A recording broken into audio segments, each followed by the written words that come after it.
Welcome to Let's Get Real with Tina, Bill. Hey guys, welcome back.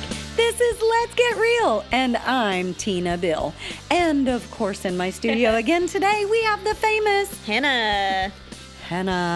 You know, I still introduce her oftentimes as Hannah Bill. Yes. But you are Hannah.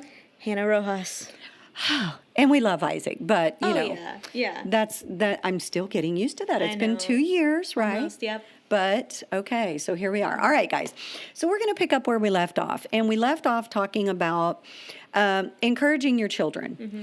Encourage them to do things that they don't think they can do. And you know what? This is the deal. Even if Hannah went on a missions trip and she led worship and it was great, but then she's like, you know what? I'm glad I got to do that.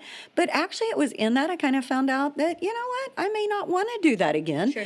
That's okay. Mm-hmm. You experienced that. You did something you didn't think you could do.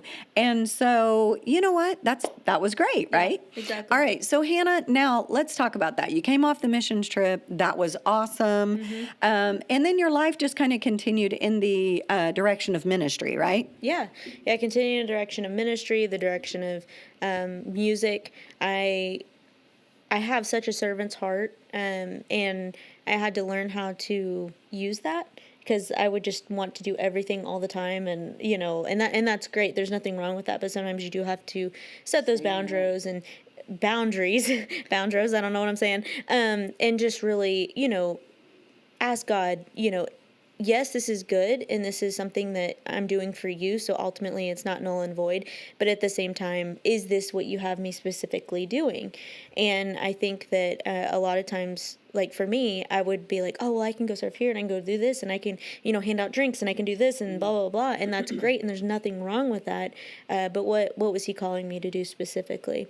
And I think that the biggest thing is to lead people in worship, because even my husband and I, we want people to encounter what we get to encounter when we worship God. And that's the biggest thing for us specifically. Yeah, because I think sometimes that you can do so many really great things for God that you lose the quality of what you really feel down deep inside that God is calling you to do. Yeah.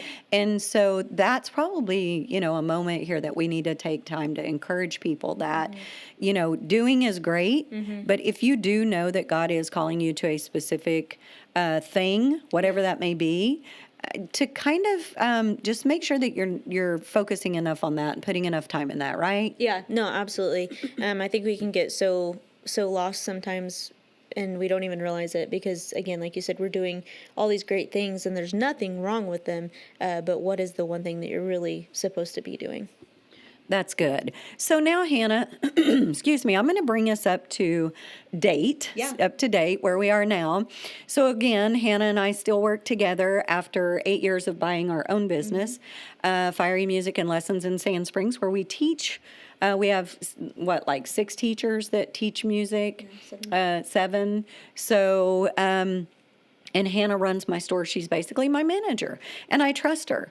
And I trust her decisions and her choices because I know that she knows how I think. You know how I think. You know what I like. And you respect that.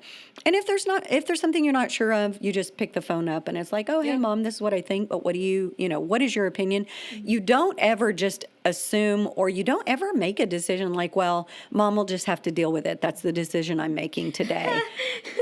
No, that doesn't go. That's not how that works. Hannah, what if that happened? I'd be in a lot of trouble. That's just goes back to that respect thing. I would never do that.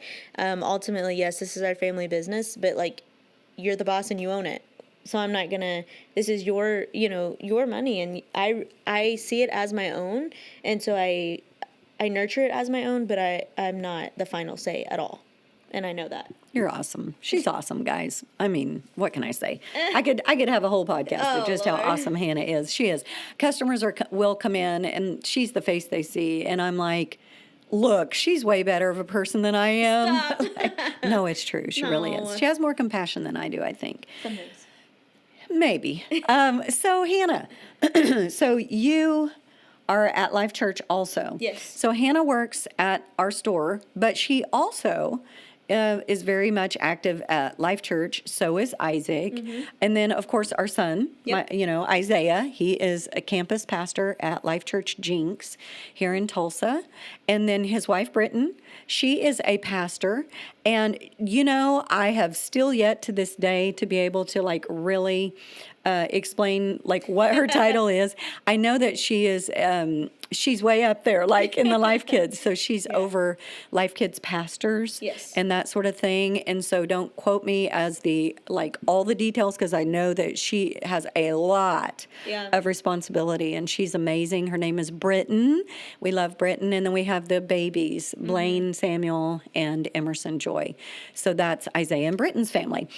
So we're all at Jinx. We're all at Life Church. And my husband, Randy, volunteers. He serves in the morning on the parking team. Yes, he does. That's his thing. He's outside. He loves to be outside. So to put him indoors would be punishment. So he's outside waving at everybody on the corner.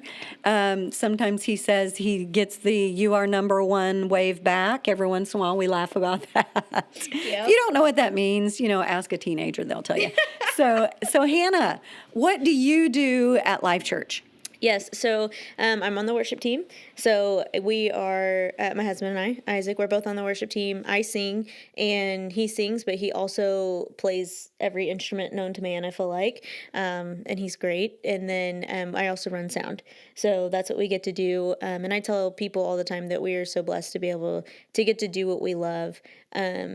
Every single week, I get to be at a job that I love. That I get to work with my mom. I just, it's just great. And I also get to be at a church that I love being a part of and love being able to serve at.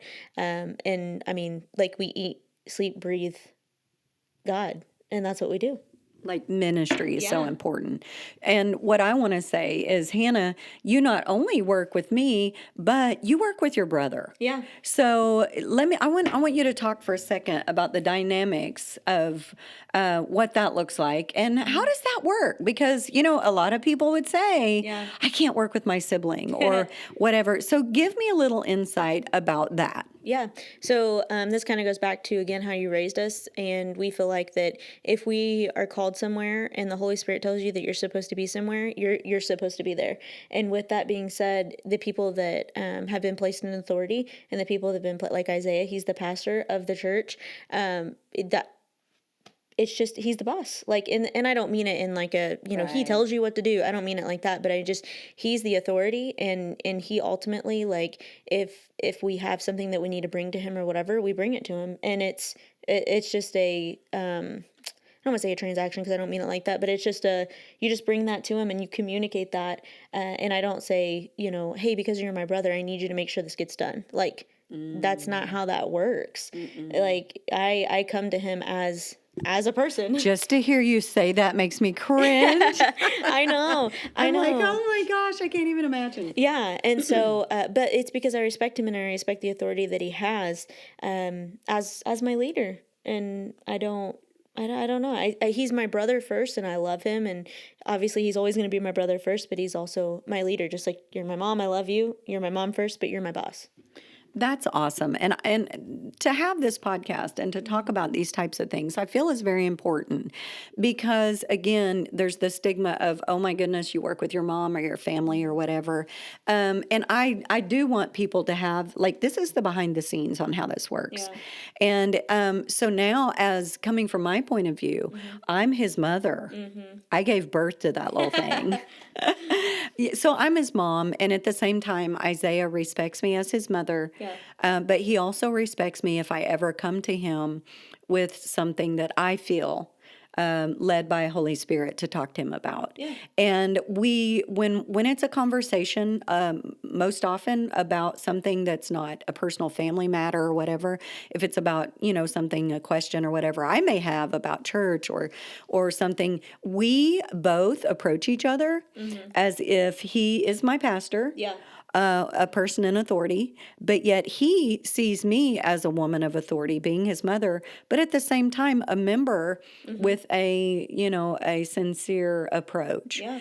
And it works. Yep. It just works. And I'm not looking for home cooking.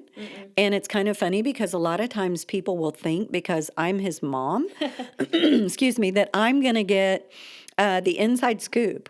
Or no way. I'm going to tell you, Hannah, you can vouch for this. If you really know Isaiah, I will probably be the last to know some things because he is so protective because of that cliche of, well, I'm sure Isaiah's mom knows. Right. Because, I mean, that's his mom.